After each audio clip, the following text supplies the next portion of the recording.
I'm glitchy. I'm going to reload. All right, guys. While Andrew's reloading, we're not going to start the show yet. For some reason, this happens. And here we are. Okay. Am I on this microphone? You are good. What's up, everyone? Welcome to the Bronx Pinstripe Show. It's almost playoff baseball, Scott. Today, we're brought to you by Game Time, my favorite place to buy MLB tickets. Of course, they have baseball games, but also pro and college football season is here. NBA season is right around the corner. You also can get concerts, comedy tickets, and much more on the app. Download the Game Time app, create an account, use code BRONX for $20 off your first purchase. More about them in a bit. It's a chill in the air this morning in the Northeast, Scott. It's like 50 degrees in New Jersey right now. I walked outside. I was like, oh, okay. Playoffs. I can smell the playoff baseball in the air.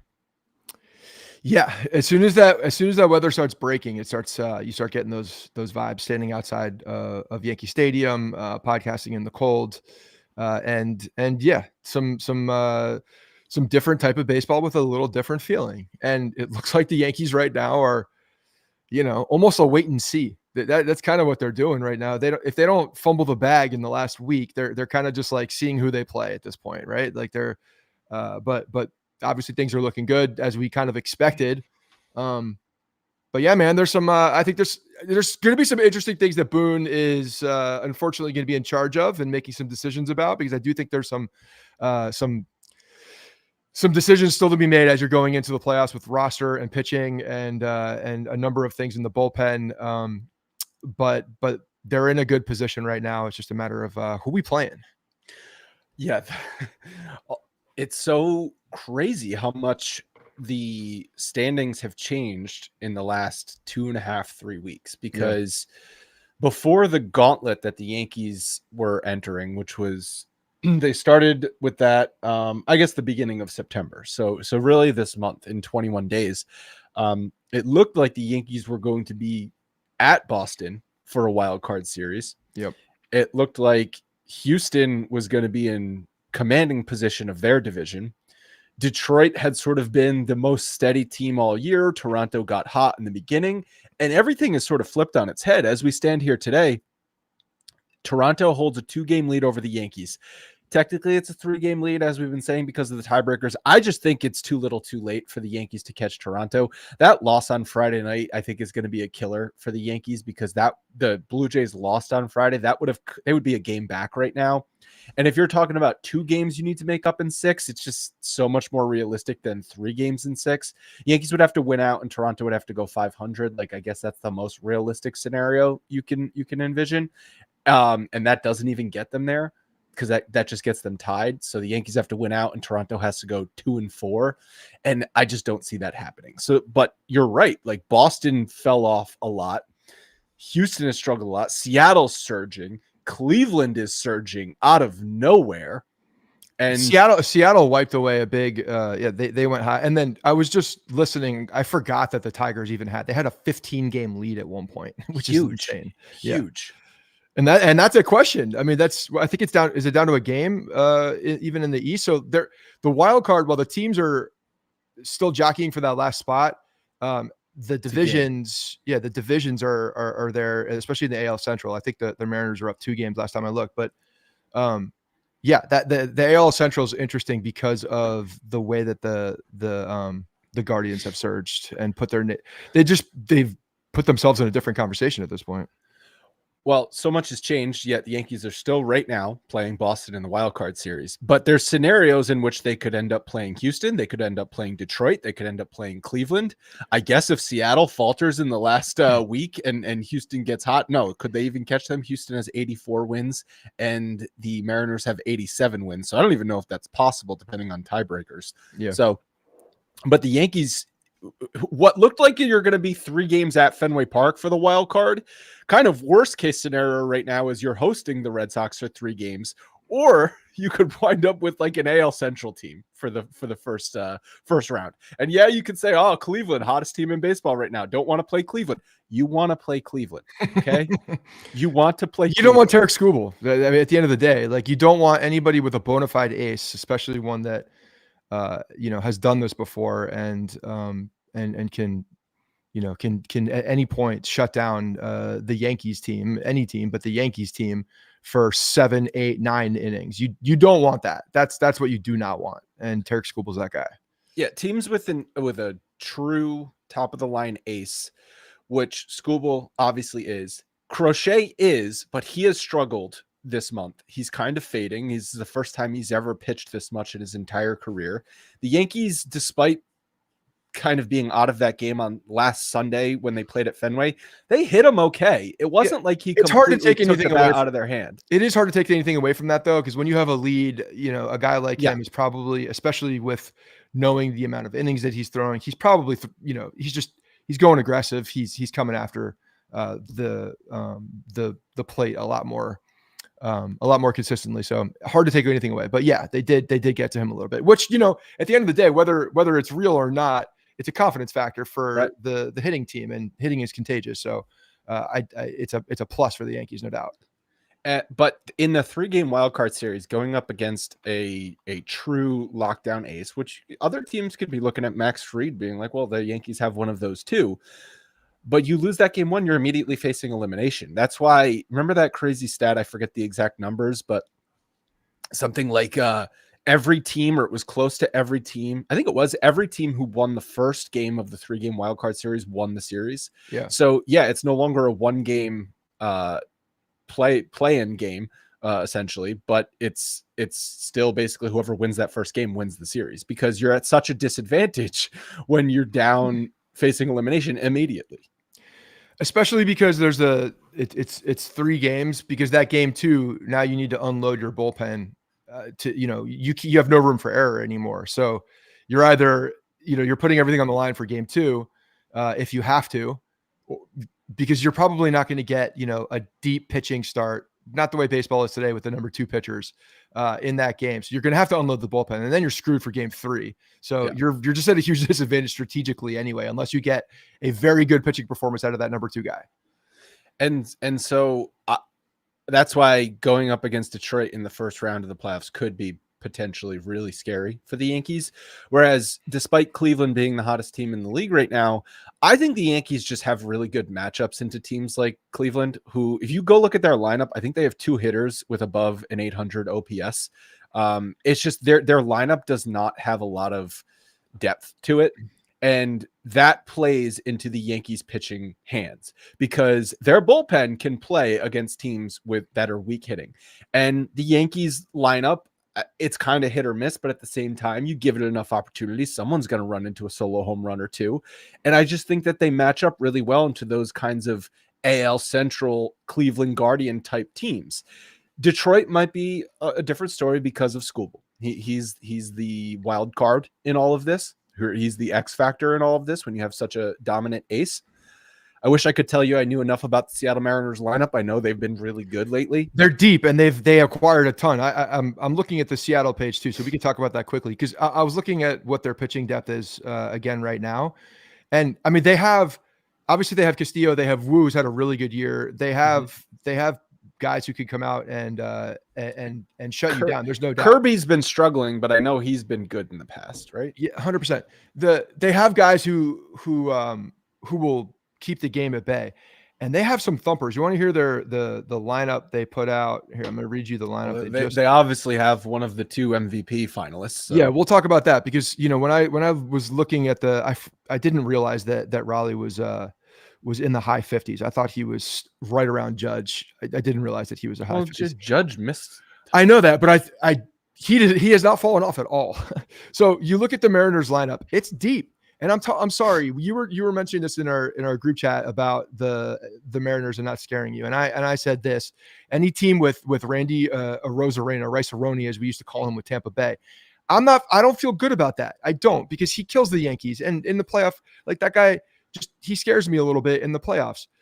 There's another guy that they have who has scared me in the past named Josh Naylor, but so their lineup is Arozarena, Raleigh, Rodriguez, Naylor, Polanco, who has been hitting, Suarez, Canzone, the DH, Robles, and then Crawford, who is their shortstop. So they're deep. They're much deeper than they have been in the past, and they do have some pitching. So say what you want. They're not an AL East team. They can slug. They can absolutely slug you. Suarez and Raleigh alone can hit it. And Rosarena gets up for playoffs, and that guy can take the ball out of the park or hit a double in the gap and cause havoc. So I don't feel great about the Mariners either. I think the Mariners are a good team, and they have been playing really well. They would be the DS, though. I understand that, but as far as the full playoffs, so you're looking at the Guardians, and the counter punch to what you're saying is that they are a patient lineup. They don't have a lot of high OPS guys, but they will work the count.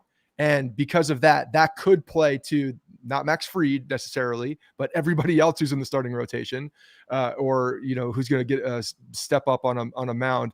That is a way to counteract what they can do, because you're going to get deeper into pitch counts and then force them to make mistakes, throw the ball over the plate. That's what they will do. They will force you to make mistakes and work the count. They're not going to overly be aggressive. But if you wind up, they have to take advantage of that. If you wind up with the Cleveland Guardians at Yankee Stadium for a 3-game wildcard series, you win that.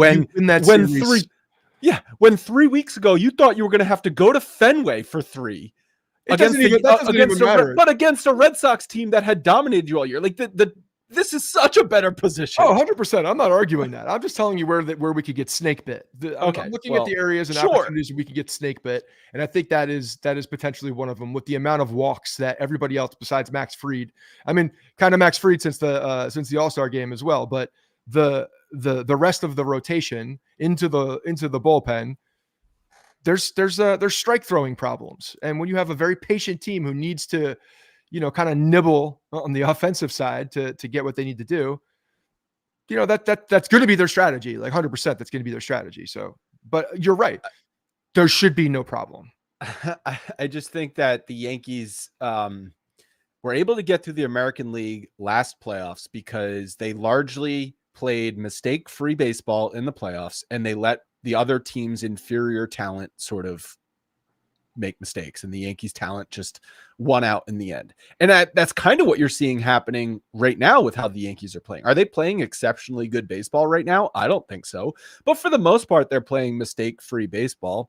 And when they do make mistakes, like you saw on Friday with Jazz, with that mistake trying to flip the ball with his glove, that cost them 2 runs, and that's the difference in the game. I kind of feel like the Yankees, if you don't make those kinds of mistakes and those kinds of plays, your talent should win out. Not against every team in the American League, because I think there are some teams on par talent-wise with them. You might be right about the Mariners. I think the Mariners are right there. They definitely are, as far as names too.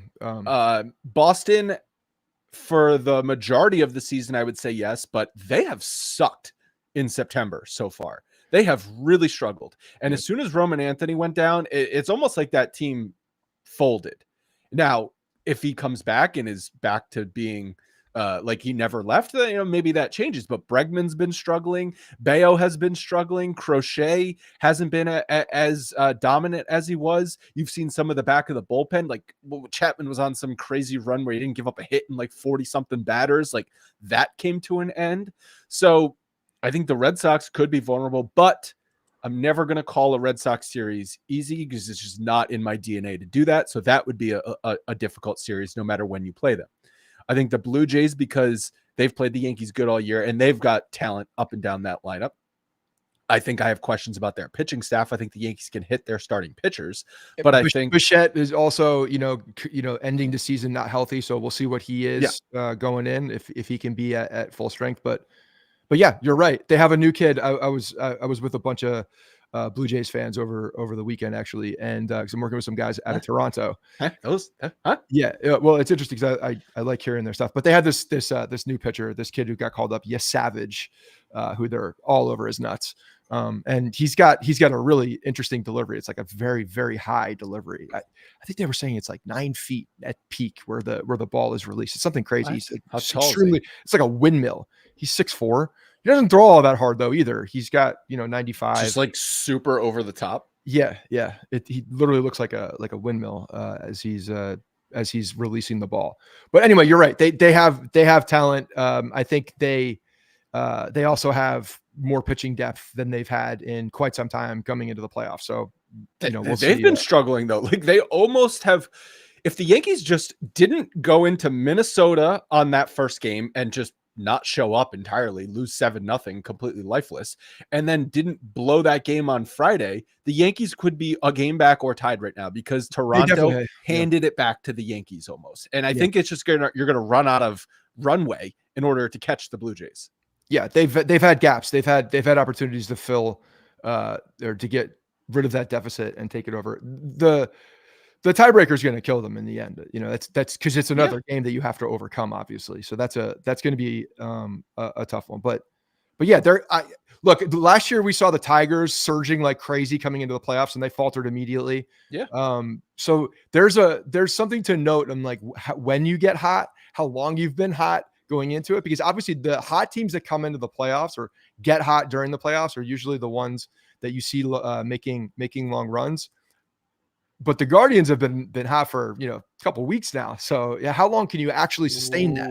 I know that's what I'm saying. Like you're going to run out of steam at some point, and that's kind of what the Tigers, or what happened to the Tigers last year as well. So we'll see. And then guys like Bregman though, like I think he's going to perform. He's just one of those guys. Well, did you see his agent came out? I forget who his agent is. I don't think it's Scott Boras, but his agent came. It is Scott Boras. He was with Boras, because I remember talking to him about a podcast with the Boras guys. Well, I guess then it was Boras or whoever his agent representation spoke. Basically said we're definitely opting out, because remember he signed that opt-out contract with the Red Sox. Yeah. As soon as he said we're definitely opting out, he's been hitting like 200. So like. Yeah, I don't think he's not directly represented by Boras, but he's within that agency. Well, so all I'm saying is like he was almost like looking ahead to free agency, and it was still a playoff hunt in September. It's like, what? Like talk about that after the season, dude. Like I don't care if that's what I would be saying. Well, I mean, if he's that soft for one comment, knowing that he already knew what was going to happen is affecting his play, then I take back what I just said. But also, another reason the Red Sox are scary. Anytime the opposing dugout has Bregman and Cora, who the hell knows what they are doing? Yeah, I mean, yeah, it's true. It's something that you have to. It's not like you have to consider it. It's just part of it. You don't know what they're doing. They're up to something. They're up to something. And Cora, again, like no stone unturned. That guy, whether it's to get to find some type of an edge, and he usually does find it, whether it's legal or not. Well, one team that you and I were both scared of when we did our playoff confidence level last week, we said Houston. They're still tied right now with Cleveland for the last wild card spot, but fading very fast. Yeah. I mean, they are fading very fast. And last night I was listening to the game on my way home. I had a long drive. Jason Alexander, the pumpkin, the carriage turned into a pumpkin, and the Mariners put up a 7 spot in, an inning and a third on him. It just, the hits just kept on coming. So yeah, that guy also, like, that's another guy who's been really good for them down the stretch. I think the last 7 or 9 games, they had won all of his starts is what I heard, which is kind of crazy for a journeyman guy that comes in out of nowhere just to fill a spot. But yeah, the lights turned on for him last night. And he got mashed. So there's injuries. They're not performing like you would. The players aren't the same. So, we'll see. If they get in, I'm still going to see the Houston Astros across from us. But I do feel better about the way that the Yankees played them the last time they played them. Same, because they got to their starting pitching a bit, which had been a huge problem for the Yankees. But that lineup still, when you have in the opposing lineup, if you have to get through Altuve and Correa and Alvarez, like and Pena, there's just still a lot of hitters in that lineup that make it difficult on the opposing pitching, where it's going to be a grind fest and it's going to be the 5th inning and your pitcher's at 98 pitches. And it's just, you have to somehow survive 2 innings before you can get to the back of your bullpen. So it would be one of those types of series, which if Alvarez isn't the same guy, if he's not dude's always hurt. Isn't he always hurt? It seems like over the last couple of years he's been hurt, but he's such a big difference maker in that lineup that because they lack lefty power without him. Exactly. And when you have him in the lineup, obviously he can do damage at any point. And they have a bunch of guys who can get on base. So if he's not that guy, that lineup becomes very different, and you can pitch it much differently. So, we'll see how he is as he's entering the playoffs, but if they get into the playoffs. But yeah, no, they're not as much. But again, it's hard for me to say that because of, I've been hurt before. Do you want to re-rank the playoff? Yeah, let's re-rank them right now. So let's just starting with the full or just the wild card. Consider the team. No, I'm just want to do wild card because there's way too many scenarios that you could wind up in the division series based on. I'll just say this then. Before that, I do think the Mariners are the biggest threat here. I do. I believe that. I think the Mariners are the biggest. Bigger than Toronto. I think the way that they're playing, the way that their offense is going, I don't know what Bichette's going to be. They've kind of leapfrogged a little bit. Do you know what the scariest thing about playing Seattle? Is deep. Do you know what would be the scariest thing about the Yankees playing Seattle? 1995. No. Okay. The fact that they would have to fly 6 hours, whatever it is, to Seattle in those stupid coach seats without professional athletes. Yeah, you're right. Stanton will be tight. Judge will probably be tight. Who else is tall? Schlittler, tight. you got some real problems. Volpe will be fine. Everyone else is going to have knee problems. Yeah, No, that's a good point. It's a solid point there. Rice, tight. It's not good. Can we get some pods? What's the problem here? Just some pods. The New York goddamn Yankees. You know what, Hal? Chicken buckets are already $24 or whatever. Make them $26 and put some pods on the plane. Jesus. Yeah, I'll pay $2 extra for some pods. Get my guys have some. I can't sleep at night. My knees are crunched. Okay, so I got to pay the $30 to get into the economy plus, so I can get an extra 2 inches of seats of space. An extra 2 inches of space for my knees. Can all use an extra 2 inches. All right, re-rank them on the teams we could face in the wild card series, which I will say is obviously Boston. I don't think it's Seattle. I don't think they can face Seattle in the wild card series at this point. Well, that's Seattle the difference with the rankings there. I think the rankings are pretty obvious, actually, because of the way that hold on. Let me finish. Unfolded. They could play Boston, Cleveland, Houston, or Detroit in the wild card series. I think those are still all in play. Okay, so I think Detroit's number one, definitely. Because of Scooble. Yeah.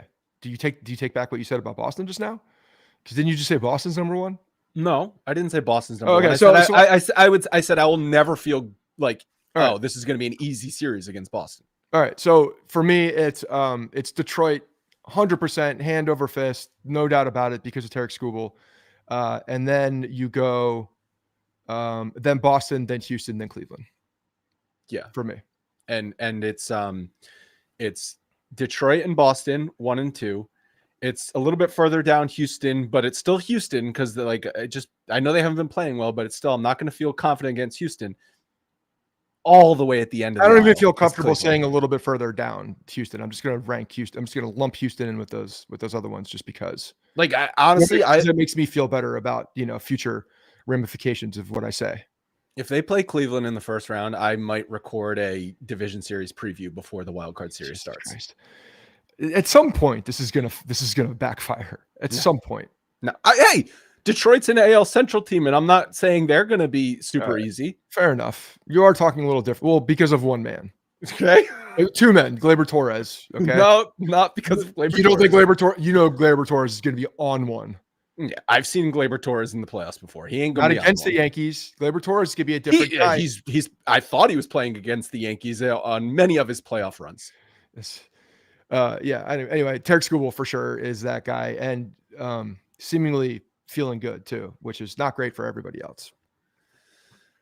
Oh boy. Well, the baseball playoffs are around the corner. Hold on, I'm sorry. Ralph made a very good point. They are blowing a 15-game lead. So whether that bites you in the ass, and to be fair, Skubal, they've been, the gas pedal has not been down with him because of potential arm injuries. So we'll see what's up. But Ralph, you're right. You can't ignore that. That kind of throws out though that he's 100% right. If they play them, if this was a 5-game series, I would say that's 100% valid. Obviously a 7-game series, but when it's a 3-game series, which in my opinion is basically a 1-game series because that first game is so important and that other guy is Skubal, that's scary. Yes. That's the difference is a short series with a Cy Young candidate, reigning Cy Young. Proceed. Sorry. Baseball playoffs are around the corner. It looks like the Yankees are going to be hosting the first round of the playoffs, which is obviously good news because if you want to get tickets to those games, you can do so with Game Time. I've used the Game Time app so many times. I absolutely love it. First of all, the app is streamlined and easy to use, which I appreciate.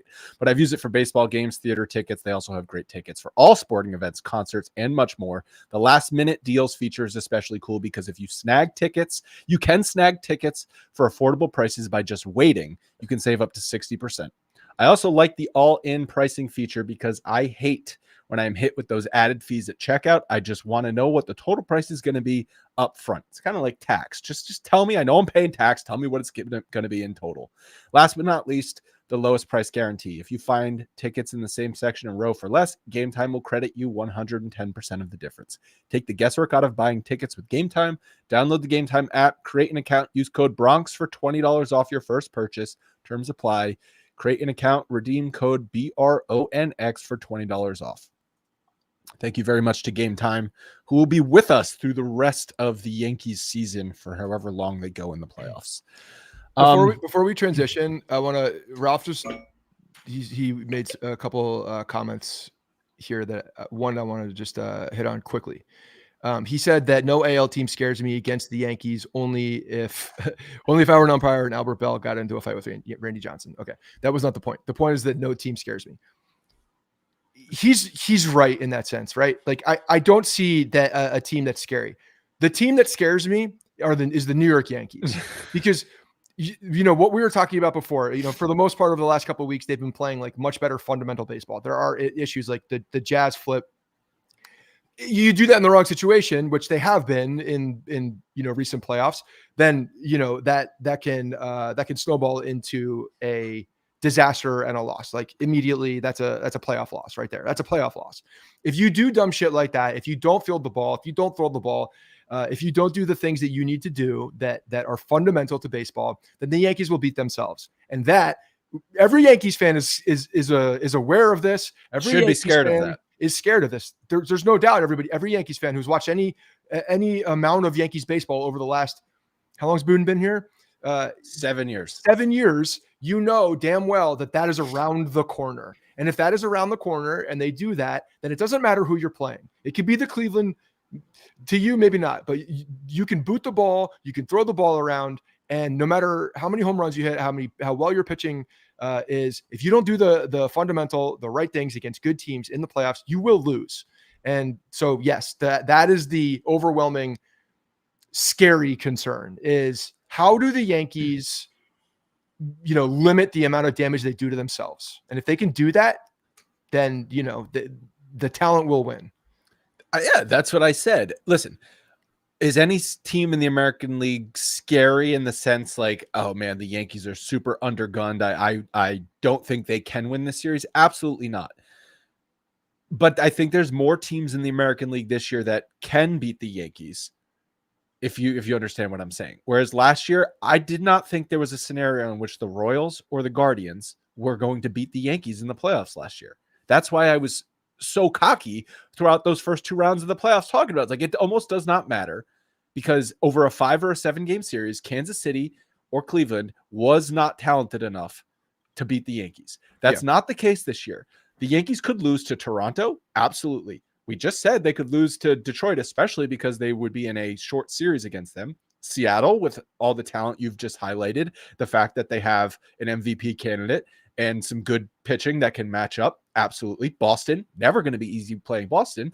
There's 4 teams right there. Houston as well. That's a wild card if they get in. So should the Yankees be scared of any team? No. But if they don't play well, or even if they play well and the other team is also playing well, that's a coin flip. Yeah. But cool. Let's go. Yeah. Like this is how I like the playoffs to be. I don't want the playoffs to be just you just got to show up and you're going to win those games. I don't want that the big gap to be there. I want the Yankees to go out and win. I'll feel good if the Yankees get through this American League this year to get to the World Series. Whereas last year, it felt like there was a very, very smooth paved path for them. This year, they're going to have to win it. They're going to have to go out there and play well and pitch well and field well and throw well and do all the things well in order to get through this, because there are absolutely teams that are gunning for it and teams that have, close to the amount of talent. I still think the Yankees have the most talent, but I think that there are teams that are right there.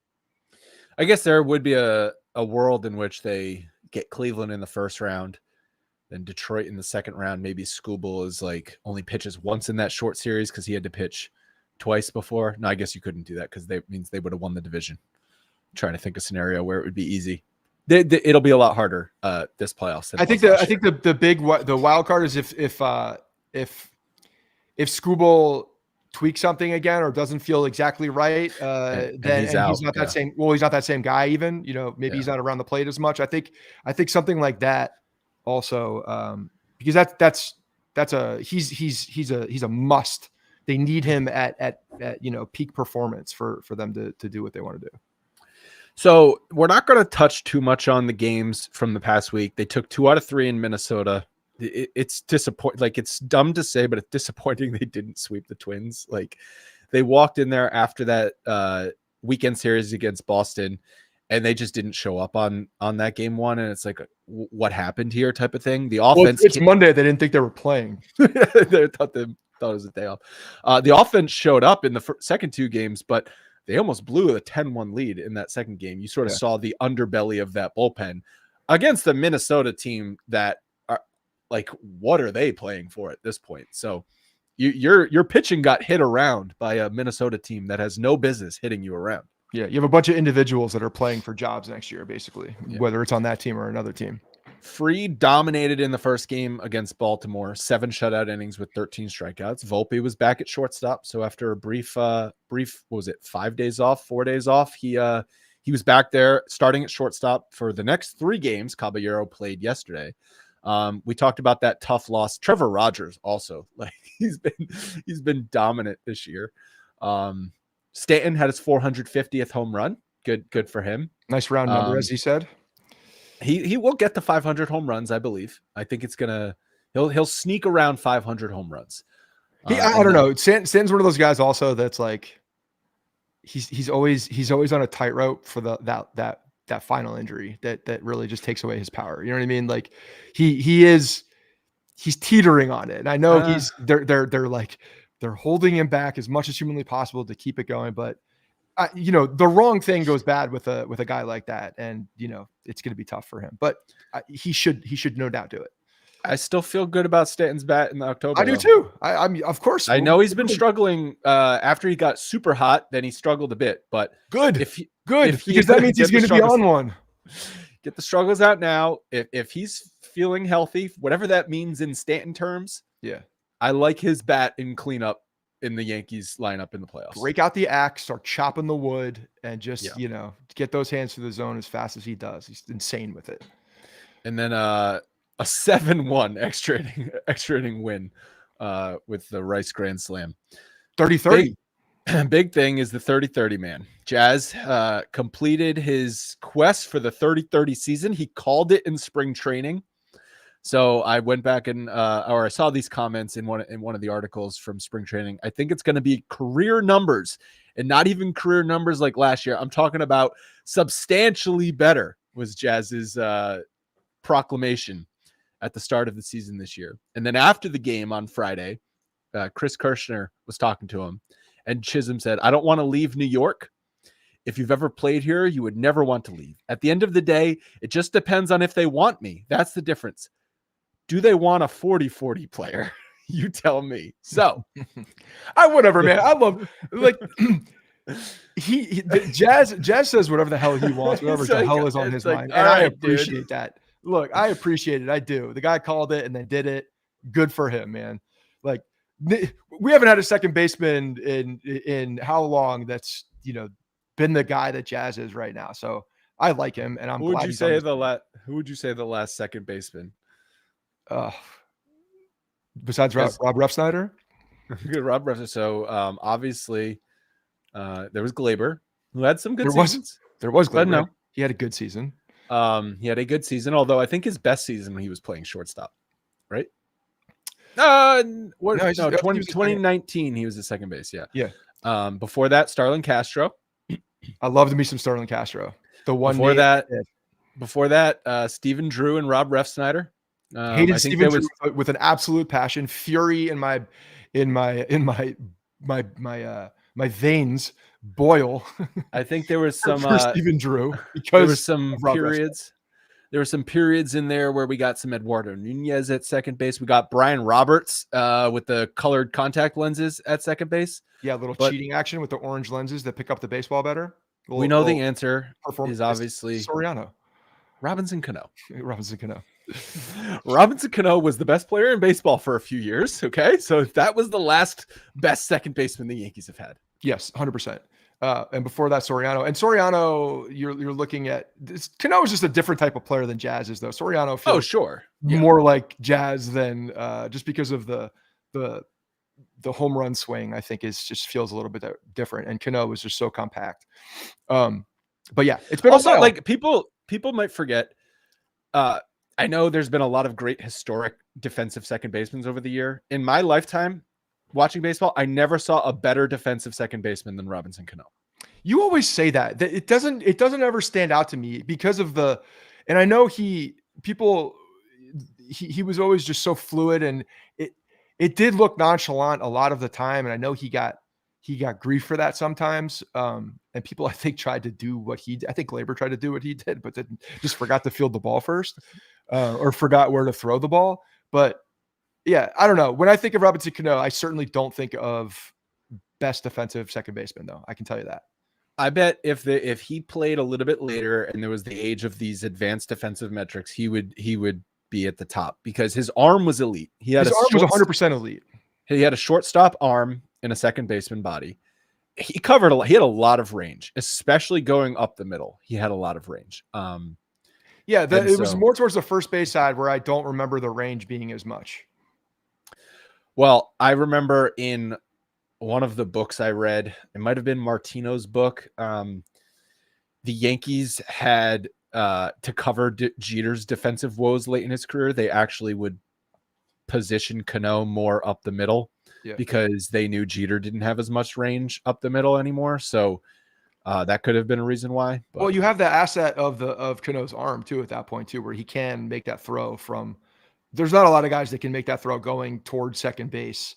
But he just, that is the thing about him. He was so fluid. It just seemed like he threw the ball in the motion in which he was running or moving in any direction. And he could throw it from his hip. He could throw it from, in any way. He didn't have to do the jump and push off with his legs to get there because he was able to whip his arm around so effectively from different arm angles and get the ball to first base on a rope. So yeah, the arm was always impressive.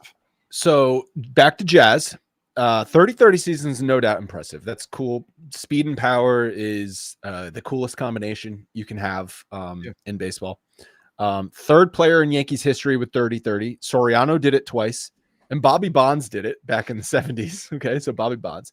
And then Bobby Bonds as well. Him and Barry, father, son, each had 5 30-30 seasons, which is the most by any single player in baseball history. Soriano 4. He had 4 30-30 seasons, 2 with the Yankees. Then he did it twice with the Rangers, and I think he did it once with the Nationals when he went to the Nationals. And Howard Johnson from I think the 20s. Hojo. And then a bunch of guys with 2 and 1. So I was looking at the numbers of 30-30 seasons, and I think it's important to put into context this season from Jazz. He's got an 819 OPS. That's good. That's very good. It would rank 7th lowest among 30-30 seasons in baseball history, which I was surprised by. 7th lowest? How many total? Well over 50. I don't know. Okay. Yeah. Hold on. I have the page up. I can tell you how many seasons there's been. 60. There's now 62 because who else had a 30-30 season this year? Who? Juan Soto. Yes, that's right. There was another stat in there that got to a graphic, but they're very close to not making the playoffs. So, and he has like a 950 OPS. But Jazz, I think he would rank 7th lowest among OPS among all 30-30 seasons in baseball history. The other guys around that, tell me if you think Jazz belongs in these names. Preston Wilson with the Marlins in 2000, Brandon Phillips, good second baseman. Yeah. For the Reds in 07, Raul Mondesi, hate that dude. Dodgers in 99, Ian Kinsler, another second baseman in 09, Sammy Sosa in the early 90s, and then Joe Carter in 87. Is the other guys that rank lower than Jazz for OPS among 30-30 seasons. What are you asking me? What do I think about those names in Jazz? Yeah, like, do you think Jazz belongs in the same category as like an Ian Kinsler or Brandon Phillips, two other second basemen? Yeah, I would have to review their. I remember them being good players, obviously, but I don't have their numbers in front of me. It's not like a slight at anyone. Off the jump, what I'm thinking of is these guys are not like top tier guys. They're Right. like very good players. Yes. Maybe a couple all-stars in their career, something like that. So yeah, I think he's right there. Yeah, I agree. This is not meant to be a slight. Yeah, I'm just saying, like, that's basically what it is. He was 30 for 37 in stolen bases so far this year. That's 81%. That's basically league average. Last year's MLB average was 80.5% for stolen bases. This year, I think it's trending a little bit higher based on a ChatGPT search. I found a stat.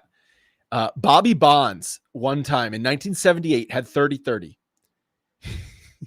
He stole 43 bases and got caught 22 times. It's like, all right, bro. Like, you're no longer adding value to the team. It's a coin flip when you're going at this point. like, what are we doing here? But I think go ahead. I want to talk quickly after you do this, just about something that the rules. This is totally off the cut, random, but it's interesting. Before that, I needed to highlight Larry Walker's 1997 30-30 season. 366 batting average, 452 on base, 720 slugging, 1.172 OPS, 33 stolen bases, 49 homers. Now that's a 30-30 season. What year was that? 97. So okay. Peak of the steroid era. Steroids, Colorado air. Yeah. He was all the factors. All the multipliers. He was getting injected in a chamber. The HO2, the chambers that you do for altitude, whatever. That's a crazy season. Look, I'm happy for Jazz. I like him here. I think he's a good player. I do think he doesn't get injured. Like, he's got an opportunity at a 40-40 season. I think he's got that in his bag, especially if there's not this bullshit about going from you're playing this position, then that position, then this position, then that position. You're our second baseman. You go out there, you play second base well, you do your thing, stop flipping with the glove, hit the home runs, steal the bags.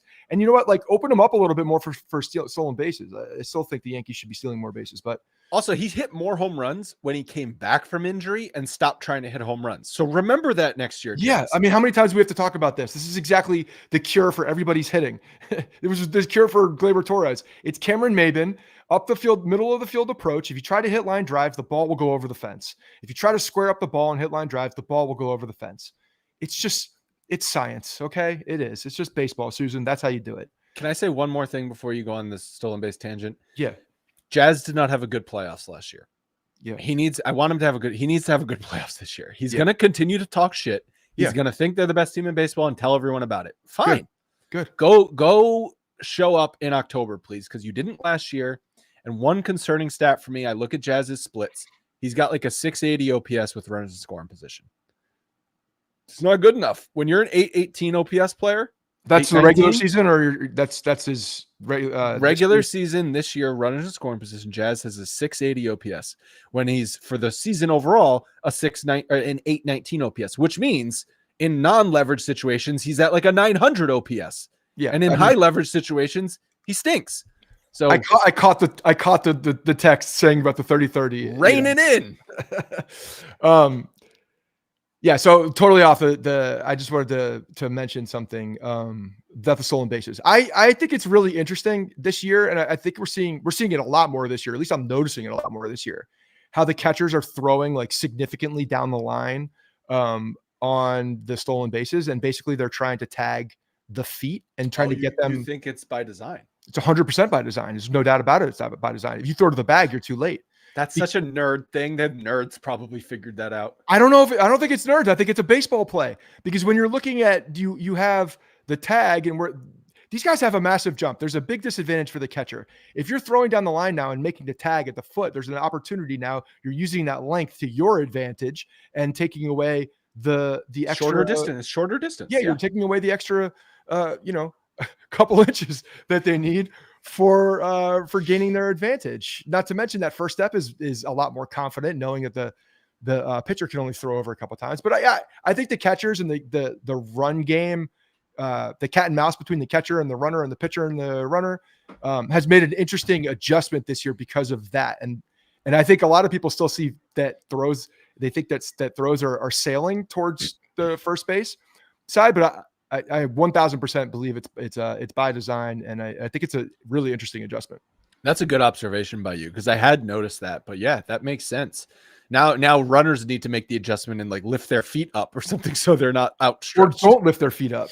Make sure that they're staying down. Spread them out or something. No, well, just staying low to the ground so it's harder to tag, because usually feet are up in the air, and now the tag doesn't have to come down as far. But what's hard to do is be on the move, because a lot of time if it's the shortstop taking that throw, he's got to be across the bag, fully across the bag, make that tag, and then hit a moving target that's going past him essentially. And if the foot is up in the air, it's an easier swipe. So yeah, there's some interesting adjustments that are happening. And again, like I think that's going to continue to be compounded and more of a strategic play within baseball, with as guys are coming up from the minor leagues, and obviously with the rules being in the major leagues longer, more guys are getting adjusted to it and being able to, feel whatever their strategy is, either stealing the bag or tagging or throwing. It's an interesting, this is why I love baseball. It's like the game within the game, the strategy within the game. I think it's really interesting. Yeah. And there's some of that is coming back because of these rule changes. And I think it was out of the game too much. And the game was just boiled down to did you walk? Did you strike out? Did you hit a home run? And there's no game within that game. That's just boring. I think the next one, not to go off too on a tangent here, because we have plenty of time for that at some point, but I forget who brought it up, but it was on, the MLB Network, one of those guys. But the fact that you lose your DH if your starting pitcher can't get into the 6th or 7th inning, I forget which one. Oh, Clemens said this on one. Was it Clemens that said it? Okay, yeah. This has been talked about a lot. You're right. Clemens did say it. Now I'm remembering. I think it's interesting, and I think that what's if we knew about these rules that MLB has and are thinking about making, if we knew about them 10 years ago, we'd be like, oh my God, what are they doing? It's a circus. This is so dumb. But they almost had to go a little gimmicky to get the effect on the game the way that they wanted it. And I think it's worked. It's really, for a large part, worked. A lot of things have worked. Yes. Yeah. Still hate the runner on second base, but okay. Yeah, but the pitch clock has worked. Great. The pickoff rule has worked to add more stolen bases. Couple that with the fact that the bases are a little bit bigger. The shift, I think the shift maybe had less impact than people were hoping, because they're still exploiting it. Because at the end of the day, you can still exploit it. But I would say it's been a net positive. Yeah, I don't think it's certainly negative. I don't think there's any negative effect on what they've done. The only negative effect I would say, it's hard to say a negative, it's just really a preference, and I think it's stupid, is the ghost runner. That's all. I think that if like one you want shorter games, I know you want that. So one change they could make to make a huge impact is lower the mound by like an inch, and then the offense immediately goes up because velocity goes down. Like it's a pretty easy equation. Like when they had to do this in the dead ball era. I was going to say, when was the last time they adjusted the mound? In like the late 60s, because the ML, because no one scored runs because the pitching was too dominant. They lowered the mound, and then more runs came into the game. They might need to do that again. I don't think it's necessarily though about that. I don't think that would make the change, to be honest. Because it definitely would. That's multiple miles per hour difference probably. Yeah, I understand that. I still think that because there are so many specialists, that you're still going to see that the negative effect. I think that I think the way to do it without lowering the mound is exactly what Clement said. If you have an incentive to get that starting pitcher through, and they got to go through the lineup 3 times, and that's a big deal because you're going to lose a big bat. But that doesn't change the specialists throwing 99 miles an hour in the 7th. It limits the amount of specialists that enter the game. Not in the late innings. No, it doesn't. But it gives you the opportunity to see one pitcher for 3 times 6 around, innings. Almost on a regular basis. And I think that will help offense. 6 innings minimum. So if you don't get into the 6th inning, so you have to go at least 5 complete innings. Then that pitcher has to come out for the 6th, right? It can't just be 5 complete. I don't remember. I mean, whatever it is, it's still in talks, right? It's still a theory. Oh, so Boone's gonna love that. Bringing a guy out, one batter, and you're out of the game. You're Boone's coming back next year. Is that what you're telling me? Boone's lifetime contract. God damn it. All right, couple playoff storylines. Then we talk about the MVP race. Who's going to be the number 3 starter? Schlittler or Luis Gil? Gil didn't have the best of starts his last time out. Schlittler pitched pretty good. Boone said performance matters, and where you think they are once. Oh, now performance matters, Boone. Thank you. Now it matters. Only in select spots. Not the shortstop position. No. Doesn't matter at the shortstop position. He's pretty fucking elite. Boone's made me more hard on Volpe, to be honest. Yeah. That's what I've been saying. Boone's fault. Because that's what I've been saying. I was a Volpe defender for so long. Like, he's young. He came up quick. Let's just give the kid some development time and all that. And now Boone is, because of the gaslighting, is making me look at Volpe, with a different lens. And that's not fair. It's not just Boone, though, on this. The entire Yankees organization. But when I say Boone, he's just the mouthpiece right now. So. All right, so he talked about performance matters. We're going to have to evaluate some blah, blah, blah. Schlittler lines up for game 3 of the wild card series. If all else is equal right now, Schlittler is on regular rotation rest for game 3 of the wild card series. Hill is scheduled to pitch this Tuesday and then the final Sunday of the regular season. So if they deem Hill as the number 3 pitcher, they're going to have to alter that last Sunday. And assuming that last Sunday doesn't matter for standings, you can do that. If that last Sunday matters for standings, you can't do that. You have to have Hill go out there and pitch. But if that game is meaningless, he could throw 20 pitches in the first inning and then be out of there. It's just throw day. So let me ask you a question and tell me if this completely screws everything up, because maybe it does. I don't know. But why not both? Oh, opener or you start with Heel. If he's around the plate, you stay with him. You have Schlittler ready to go. It's his day anyway. That is, I think, the exact problem they ran into. This is not an opener. Garcia. No, that's not what this is. This is very different. They lost J Happ. They lost J Happ the moment they said you're not starting this game. So the moment you tell Schlittler or Heel, the other guy's starting, but be ready, you've lost that other pitcher. Maybe I don't know if I believe that. Look, and I don't totally believe what I'm saying. I'm kind of just being an asshole a little bit just to talk about it. But the thing is, and the reason I'm saying this is because I would go Heel if he's around the plate, but that's a huge if. That's a huge if. You could say that about Schlittler too. Schlittler, I have a little bit more confidence that he's going to throw strikes, but Heel, again, like if he's effectively wild and is around the plate early, then that fastball is just dynamic, and I still think it's a better fastball than Schlittler. But if you put a gun to my head and said one of these guys, I would say Schlittler right now. I think it's a very pure coin flip. I cannot. I don't know. I don't feel better or worse about either of these guys. Yeah, there's a lot of you could build a case for both. Schlittler coming up again, like he's probably. Is he close to innings? The most innings he's ever thrown? Probably. Most pitches he's ever thrown? Probably. But he wasn't throwing 100 miles an hour until he came to the major league. So, they were a little bit different. Luis Gil just has the opportunity to walk 5 guys in an inning, like immediately off the jump. We've seen Schlittler do that too. And against Toronto in that first inning, he completely lost the strike zone. I believe that Schlittler has more command than Gil. I don't think Gil has any idea where the ball's going when the ball comes out of his hand. Literally anybody has more command than Luis Gil. Yeah. So it depends who you're playing also. If you're playing the Guardians, does it? Well, I think the Guardians, both of them are just patient with these guys. So if you're around the plate, that's going to be a huge advantage. But they're not going to let Gil be effectively wild. They won't. They'll work his count. Well, if he's over the plate, then they will get mowed. Here's the thing, though. No matter what, it would be a do or die game. So it'll be a tight leash on either one guy. Exactly. But isn't that kind of what you're saying before? Like you're going to lose that first guy. Like they know that they're for all intents and purpose an opener, unless they're not. They have the ability to go deeper because their arm is conditioned for it. But that's the only reason they have the ability to go deeper. It's not because they have a leash of any sort. It's because their arm is conditioned to do it. So if it's going well, they are physically able to continue to pitch. Otherwise, they will be pulled. So it's the same thing, really. You're just letting the other guy know that you'd be available, which you would do anyway, no? In a do or die game? Yeah, I guess in that. And so I think you have to be. In that regard, I'm starting Gil. Well, you have to be also disciplined, I think, in that. okay, if we've said Heel is pitching this game and Schlittler or vice versa is available to get us through those middle innings, you have to be disciplined in not bringing that guy in with runners on base. He is a starting pitcher.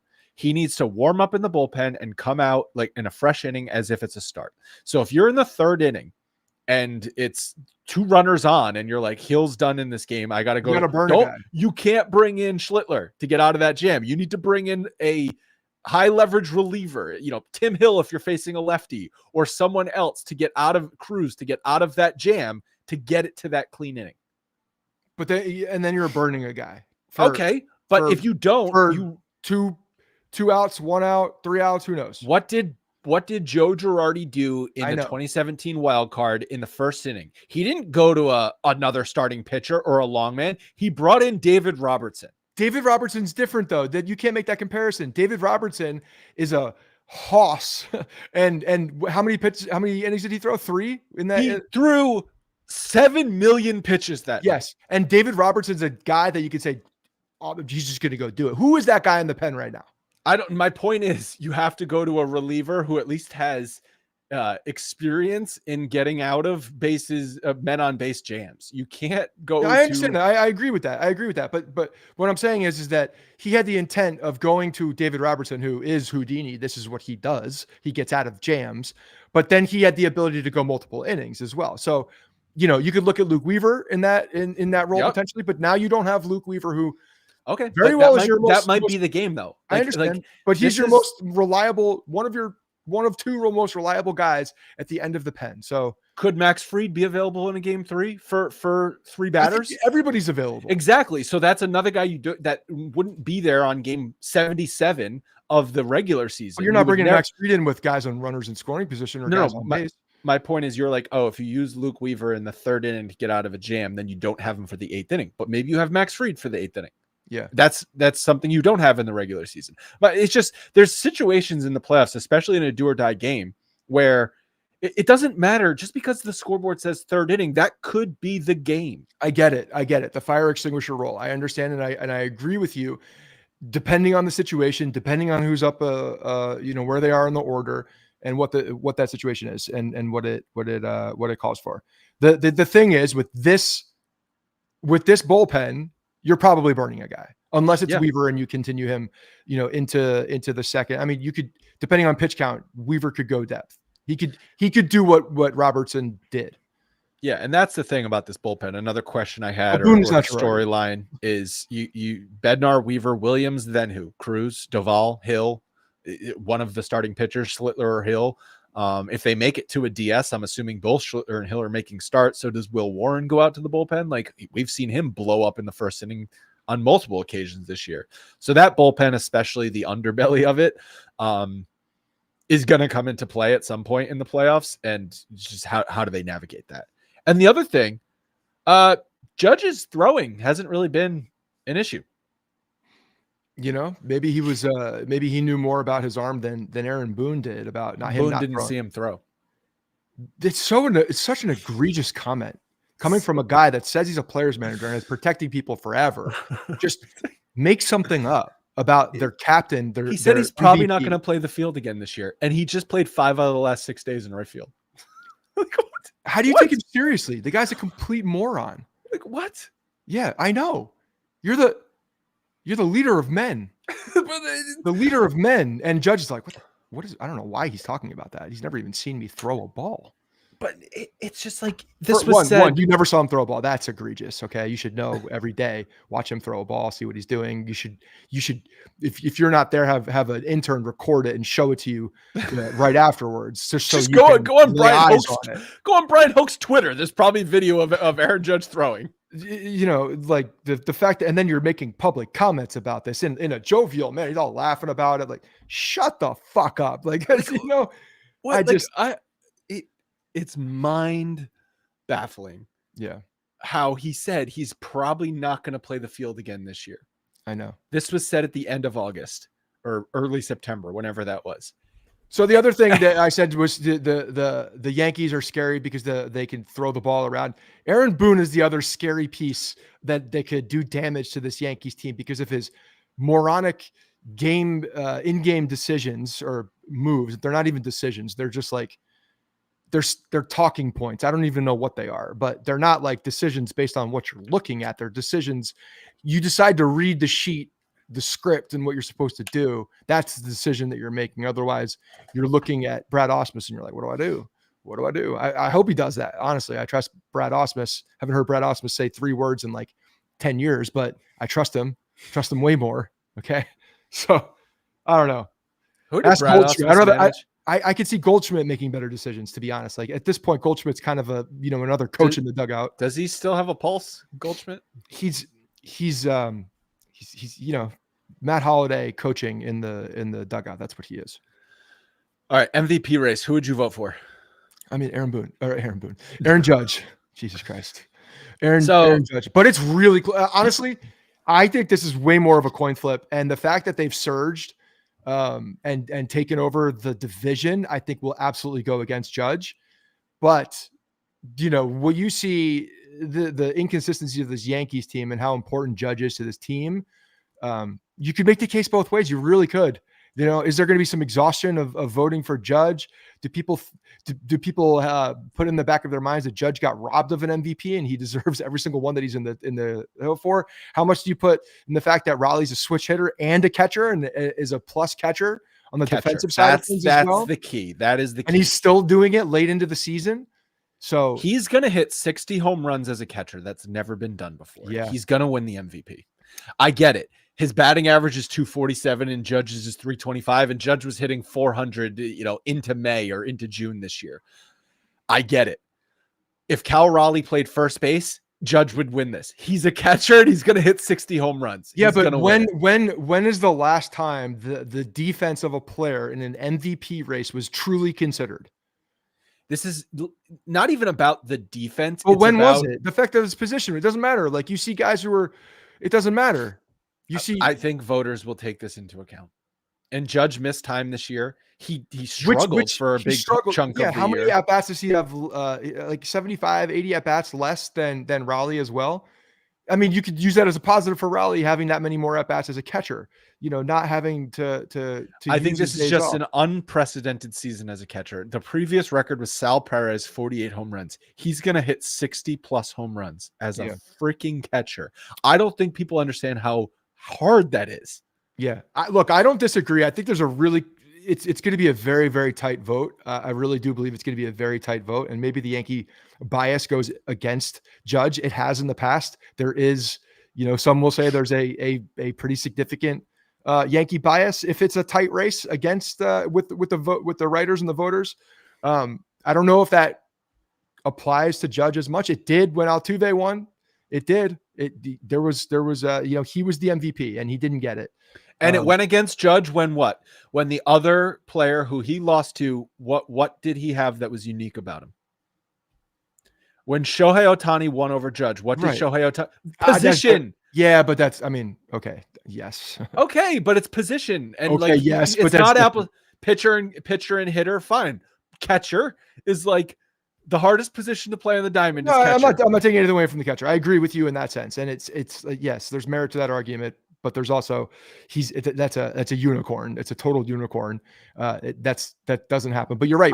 When you keep in mind the historic season from the catcher as well, the fact that his team has surged, and win their division, and he came back and won their division from a team that has been there every year, it seems. Yeah, I get it. I think it's gonna be very, very close. And honestly, if Raleigh wins it, then I don't think it's a slight to anyone. I think that either guy could come out there and win it. But Judge does have the overall better offensive numbers. OPS is higher.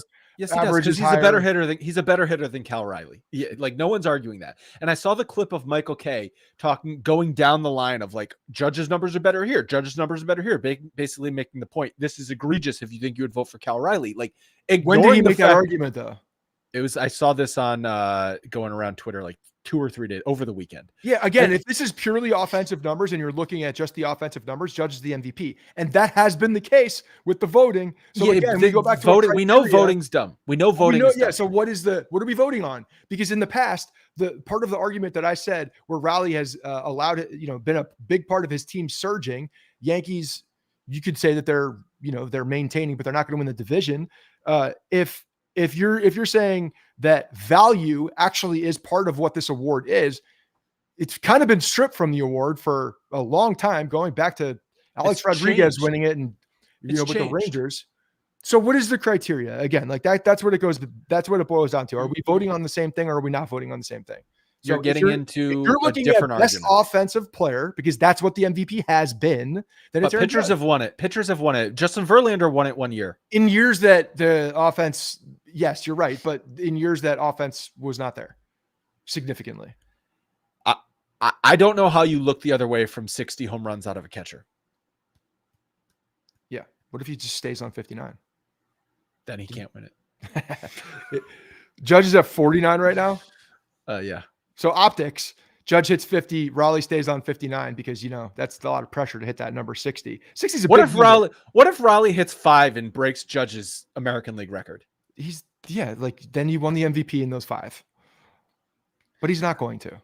I think Raleigh, if he's going to take any a other big dumper on the last couple seasons or last couple games and not hit 60. That's what's going to happen. I think if Raleigh played any other position, you could take those additional 10 home runs and go shove them.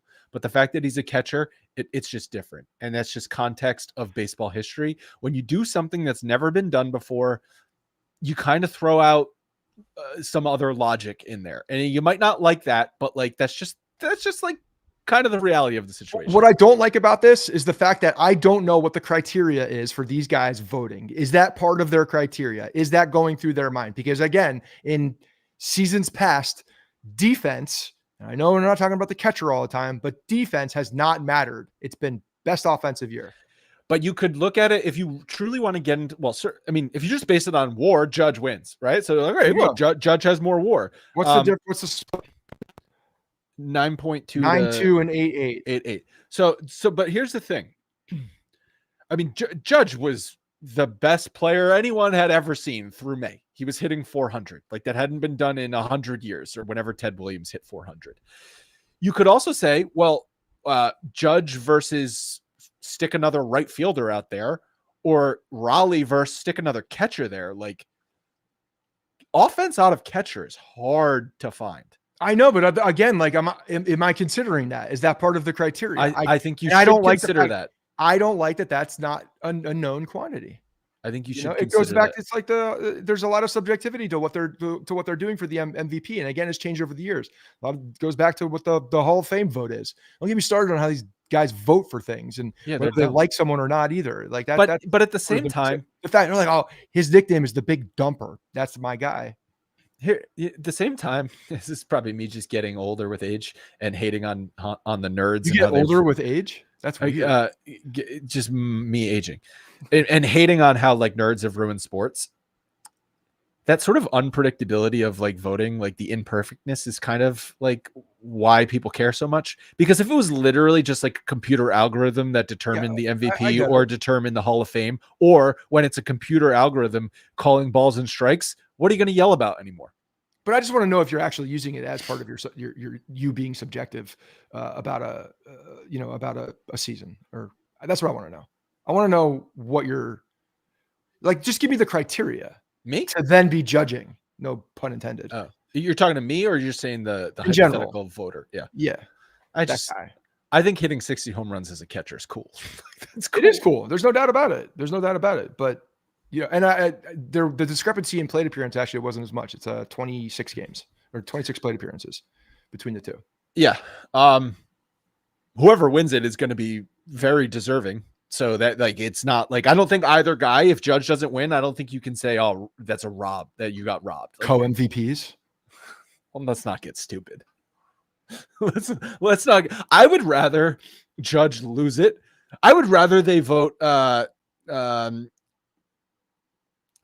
Buxton the MVP than who's 10th on the WAR list right now than do co-MVPs. Co-MVPs might be a thing. Feels like a 2025 thing. Participation awards. All right, guys. I mean, come on. We're going to wrap it up here.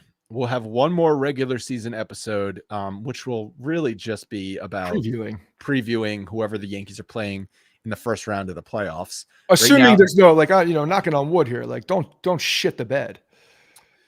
Could the Yankees even shit the bed enough to miss the playoffs?